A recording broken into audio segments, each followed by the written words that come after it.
acontecer a qualquer momento, a qualquer hora. E é isso que a gente vai tentar passar para vocês essa noite, sobre esse assunto tão importante. Não é um assunto que hoje não é um assunto banal. Quando você fala de sexualidade, parece que você está falando de banana, que é um negócio que está tão esculachado que parece que é um assunto insignificante, sem importância. Mas dentro da palavra de Deus, esse assunto é tratado com seriedade e com uma grande importância, é o que a gente vai tentar passar para vocês nessa noite. A maioria de vocês aqui é adolescente. Tem algum casal de namorado aqui? Tem algum casalzinho aqui?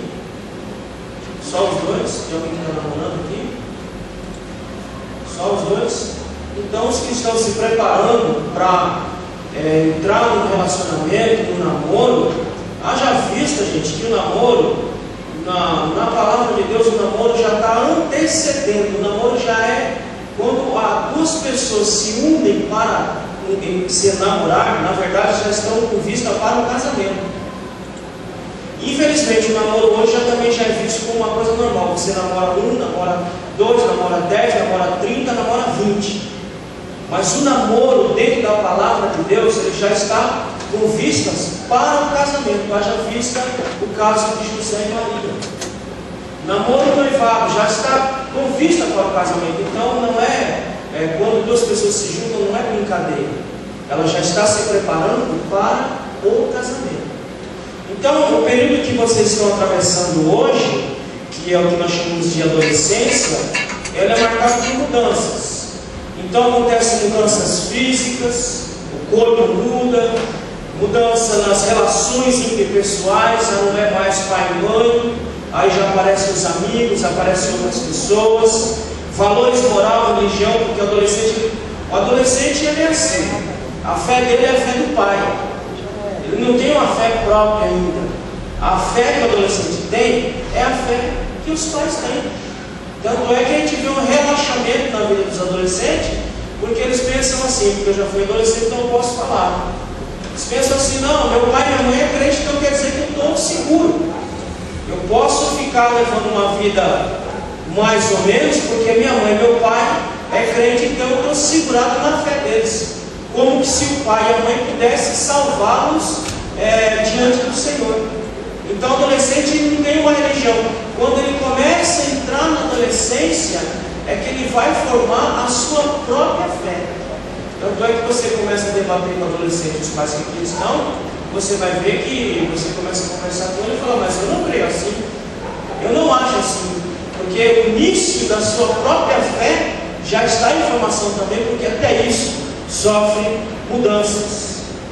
Mudanças sexuais, que é o que vocês estão atravessando, né? Que os hormônios estão pulando que nem pipoca, e o corpo pede isso intensamente, todo dia, toda hora. A molecada, quando chega nessa fase de idade, só faz pensar nisso. E não é errado, e não é pecado, porque Deus criou o ser humano com essa aptidão. Deus criou o homem com esse instinto para a relação sexual. Então não há nenhum pecado em sentir o desejo e a atração pelo sexo oposto. O problema é ser o contrário, né? Se sentir atração pela pessoa do mesmo sexo, aí nós temos um problema sério. Mas ter aptidão para o sexo oposto é normal, faz parte da nossa cultura. Deus criou o ser humano assim. Quando isso é errado? Quando isso sai fora dos parâmetros do casamento, aí nós temos um problema assim. Namoro não é a entrada para a intimidade, nem porta para a intimidade, como noivado também não é.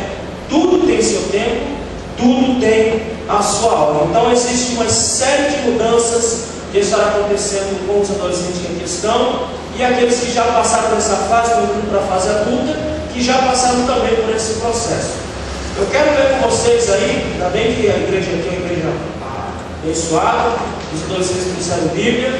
Vamos abrir no livro de Gênesis, capítulo 1, versículo 27. O que é o sexo? É a confirmação particular que distingue o macho da fêmea, atribuindo-lhe um papel determinado na geração e confirmando certas características distintas. Essa distinção foi estabelecida pelo Deus, vamos ler Gênesis capítulo 1, versículo 27 e 28. Se alguém puder me ajudar aí, fazer a leitura. Criou Deus o homem à sua imagem, a imagem de Deus criou, macho e fêmea criou. Deus os abençoou,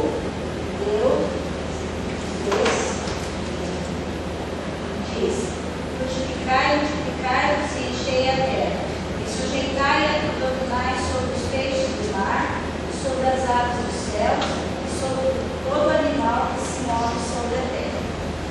Então, a sexualidade humana, ela marca o que é macho e o que é fêmea. Gente, não adianta ninguém, não adianta psicólogo, psicanalista, psiquiatra, vir dizer para nós que a questão da sexualidade é opção do indivíduo. Não tem opção. Ele nasceu macho, vai morrer macho, nasceu fêmea, vai morrer fêmea. Não existe opção sexual. É bem verdade que o mundo prega essa liberdade. Por que o sexo é banalizado, como é banalizado hoje? Parece pastel de feira. Na década de 60, quando surgiu o movimento feminista e houve uma liberação, a partir daí, a questão da sexualidade ela foi banalizada e continua sendo banalizada como é até hoje. Já viu os programinhas, as novelinhas dos adolescentes? Quem é que gosta das novelinhas dos adolescentes? Posso citar? Alguém quer citar para mim? Eu sei. Rebelde. Novelinha de adolescente. Quem mais? Malhação. Malhação, o nome foi um nome perfeito. Porque o que realmente eles fazem é malhar tudo aquilo que a palavra de Deus diz que é errado. Eles malham todo santo dia nessas novelinhas. Então, a relação sexual entre os namorados é comum. Foi lançada, vocês sabem, vocês ouviram, vocês viram, que começou uma campanha maciça para que os pais da menina, deixem o namorado dormir em casa e que tenha relação dentro do teto dos pais. Isso vice-versa. Porque é mais seguro eles estarem aqui dentro de casa, tendo relação dentro de casa, do que em qualquer outro lugar. Essa é a ideia que é bombardeada todo santo dia.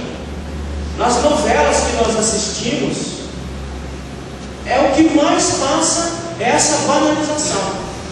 E a Bíblia, a gente tem a ideia de que a Bíblia não trata desse assunto, mas a Bíblia, ela trata desse assunto, e ela trata com toda a seriedade do mundo. É que nós sacralizamos demais as coisas e não conseguimos ver quando a palavra de Deus fala o que é que Deus pensa sobre a relação sexual. Qual foi um dos primeiros mandamentos que Deus deu lá no Jardim do Éden? Quem pode me responder? Ele deu 2 mandamentos lá dentro. 3, mais ou menos 3. Qual foram os mandamentos que Deus deu lá no Jardim do Éden? Cadê os meninos que participam da escola dominical? Qual foi o primeiro mandamento que Deus deu lá no Jardim do Éden? Não coma do fruto desta árvore. Primeiro mandamento. Segundo mandamento que Deus deu: guarde e lave a terra.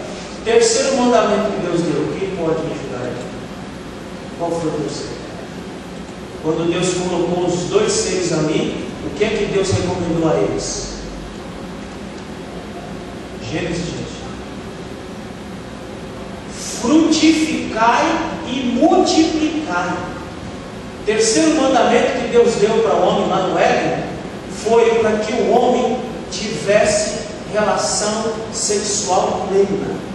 Porque não tem outra maneira de multiplicar e frutificar a terra se não for por este meio. Então a gente já começa a ver como Deus trata esse assunto com seriedade. Não é para ser banalizado, não é para ser tratado como nós vemos hoje, e quase nunca tratado na igreja, principalmente com os adolescentes. Não sei se os pais conversam, se não conversam mais, a igreja, se não trata desse assunto, trate muito mais, porque se a gente for deixar para o mundo tratar, a gente vai ver como é que o mundo trata, porque na cabeça deles, que isso não tem nada a ver, a teologia não tem nada a ver. Não tem nada a ver. Você viu que, por exemplo, um menino, numa rodinha de amigo ímpio, e você falar que você é virgem, é a mesma coisa que você falar um palavrão, você é visto como uma pessoa do outro mundo. Porque o normal hoje, nessa faixa etária de idade, é já ter experimentado as primeiras relações sexuais.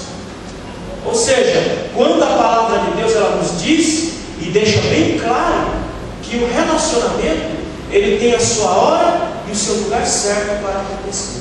Então, essa questão do impulso que grita no corpo de cada um de vocês é extremamente normal. Foi Deus que colocou lá. Vamos ver o que Deus fala sobre a relação sexual. Vamos abrir em Gênesis capítulo 2, versos 24 e 25. A relação sexual não é pecado, gente. Foi uma herança que foi dada a nós, na Igreja Católica, que colocou a relação sexual como algo pecaminoso. É como se Deus, por exemplo, tivesse feito um homem, colocado o homem lá, e Deus foi dar uma cochilada, e nesse cochilo de Deus, o diabo veio e colocou as partes íntimas do homem, colocou a genitália do homem. Então, parece que é uma coisa assim do outro mundo. E a relação sexual, a intimidade entre homem e mulher, ele é totalmente abençoado por Deus quando ele é feito dentro do casamento. Vamos ver o que Deus fala sobre essa questão. Deus criou o homem com essa aptidão, o relacionamento sexual. O que diz Gênesis capítulo 2, versículo 24 e 25? Portanto, deixará o homem a seu pai e sua mãe, e o homem será a sua mulher.